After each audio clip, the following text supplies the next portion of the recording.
kan. Nah, ada keterkaitan. Semisal kita mau lihat, tentu dari persoalan ekonomi ini kan juga dipengaruhi kan. Iya.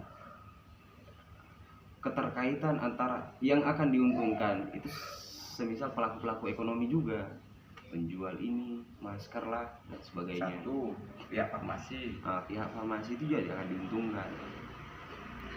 Tapi kalau aku ngelihat media seperti kata Bung Muwi tadi, kalau memang perkembangan informasi ini tidak sesuai dengan kecakapan masyarakat dalam ini kan menyerap informasi. Iya. Ini sebenarnya banyak perspektif ini yang mesti dibenahi. Betul.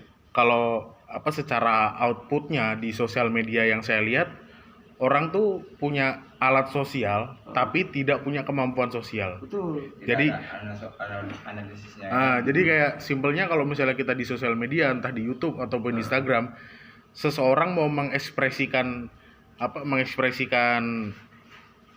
pikirannya terhadap sesuatu, misalnya konten YouTube yang dia tidak sukai, itu berupa hujatan itu sangat banyak banget. Bahkan dari zaman dulu sampai sekarang pun masih terjadi, kayak cuma anjing, goblok, bangsat gini, itu kan nggak punya kemampuan sosial untuk menata kata yang ada di pikirannya tentang kekesalan itu, akhirnya diluangkan aja, goblok, gini, tidak ada rasionalnya gitu loh.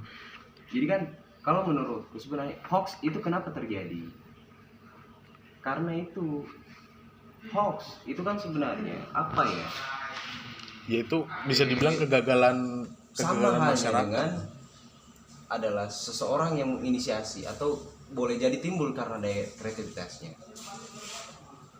yang mungkin tujuannya mengelabui seseorang untuk berpikiran sama dengan apa yang dipikirkan. Tapi bagi orang yang sudah cukup cerdas mengetahui tentang apa yang dia sampaikan, itu tidak akan terkelabui.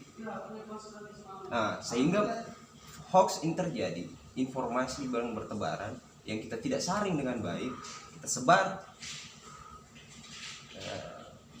hanya menjadi pengetahuan umum. Yang sebenarnya kalau semisal kita saring dengan baik, informasi-informasi itu yang akan membuat kita punya daya pertahanan dari segala macam soal. Semisal kan pembulian itu terjadi, itu kan hampir tiap hari kan itu menjadi bahasa sehari-hari kita kan.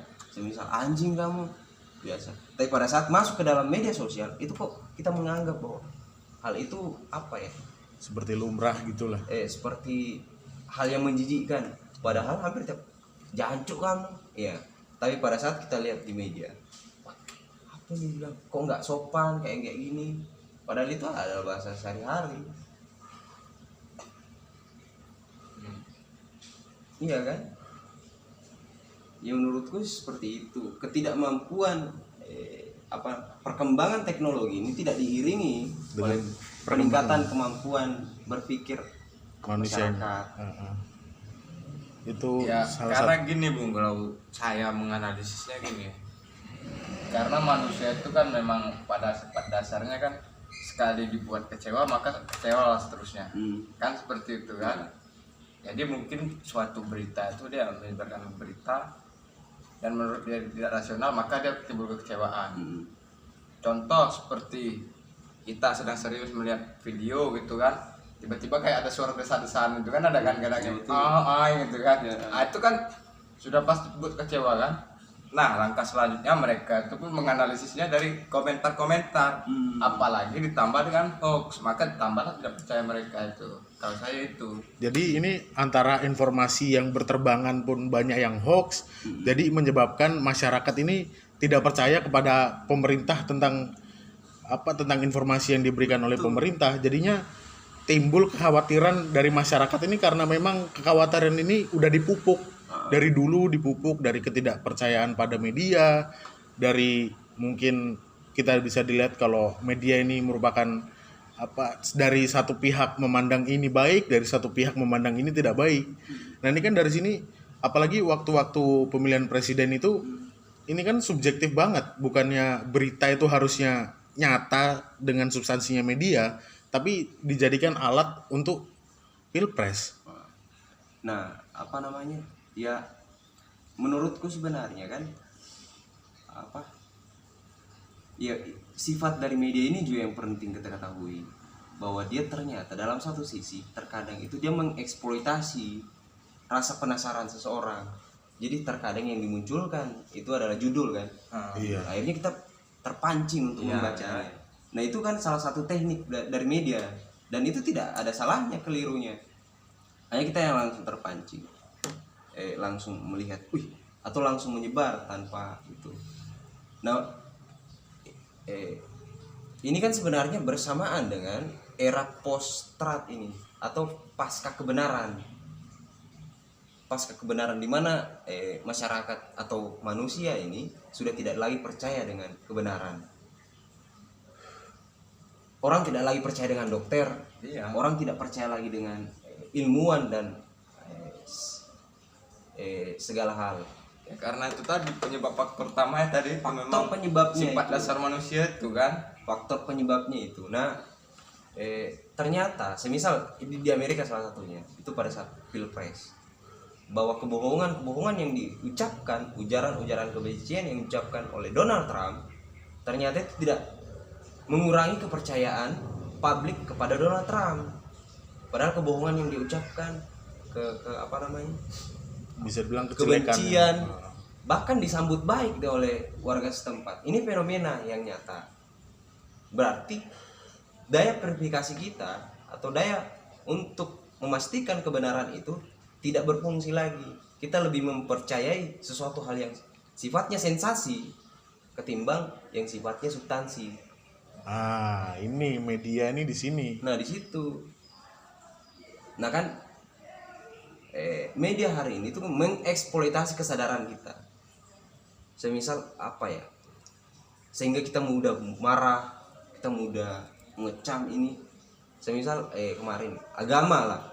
Siapapun pada saat agama yang dimunculkan ke permukaan tentu akan membuat kita merasa tersinggung karena itu bersifat keyakinan masing-masing.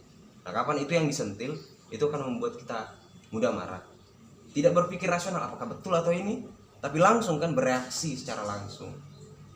Tapi Nah, itu juga salah satu bisa bilang senjata media untuk mendapatkan rating itu. Karena Iya.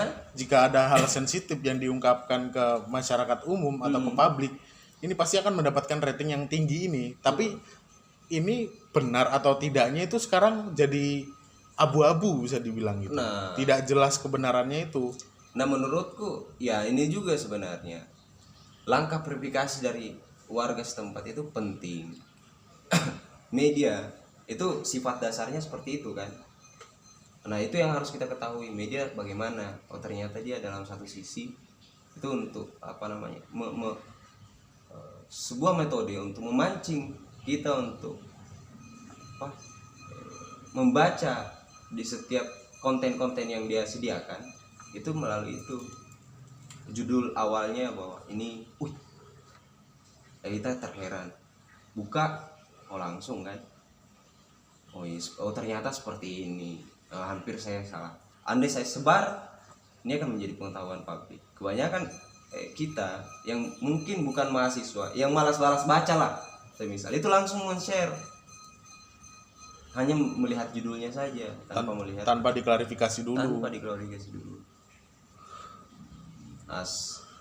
Contoh konkretnya semisal corona, hanya dibumingkan itu. Nah, tiap hari kita melihat setiap detik corona, hampir ada yang mungkin cocok lagunya itu kan. Di sini corona, di sana corona, di mana-mana ada corona. Nah, hampir segala apa yang kita tangkap itu semua corona. Jadi tersave dan tersimpan di dalam alam pikiran kita, yang tentunya di alam bawah sadar kita ini juga tersimpan. Jadi pada saat ada sesuatu langsung kita bereaksi. Jadi malah timbulnya kekhawatiran gitu kan. Kekhawatiran, kecemasan. Karena kekhawatiran dan kecemasan yang timbul, rasio kita itu tidak berfungsi lagi. Jadi istilahnya baper gitulah. Iya. Tapi kalau semisal tugas dari kita sebagai seorang mahasiswa, menurutku hal yang terpenting itu kita tidak boleh pasif, kita harus aktif dan melihat dengan jeli bagaimana ini. Setidaknya meskipun kita bukan ahli dari corona, tapi kan banyak sumber-sumbernya. Nah, langkah antisipasinya adalah mengedukasi bahwa ini sebenarnya tidak jadi masalah kita melakukan aktivitas, hindari misal kerumunan juga mungkin penting, tapi hal yang paling penting juga itu adalah daya pertahanan tubuh kita ini yang harus kuat, karena juga itu yang menentukan proses keberlanjutan virus corona yang yang menyerang tubuh kita. Karena pada saat virus itu atau penyakit itu datang ke dalam tubuh kita, tapi pada saat daya pertahanan tubuh kita, antibodi kita sedang menguat, itu bisa mengalahkan.